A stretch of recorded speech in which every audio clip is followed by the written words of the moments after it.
Les briques et les blocs de béton. Les briques.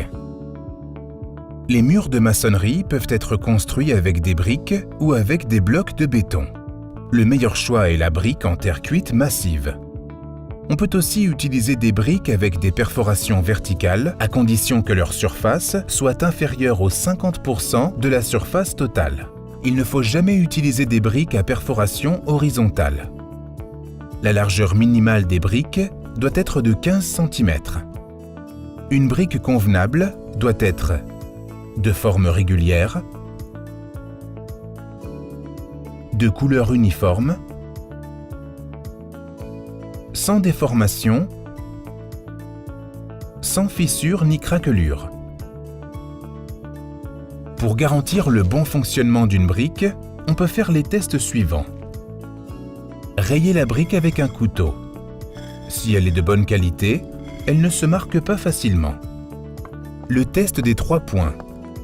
Faire monter une personne sur une brique appuyée en ses extrémités sur 2 autres briques. Si la brique se rompt, elle est de mauvaise qualité. En tapant 2 briques l'une contre l'autre, on doit entendre un petit bruit métallique. Les blocs de béton. Un bloc de seulement 2 trous n'est pas assez résistant pour supporter un mur en cas de séisme. La meilleure option est le bloc à 3 ou 4 trous. La surface totale des trous ne doit jamais dépasser le 50% de la surface totale. La largeur des blocs détermine la résistance du mur. Leur largeur doit être au minimum de 15 à 20 cm. Pour contrôler qu'un lot de blocs de béton est de bonne qualité, on peut faire le test suivant.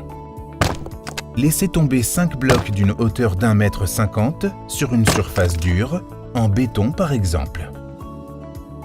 Si un seul bloc sur les 5 se rompt, le lot de blocs est acceptable.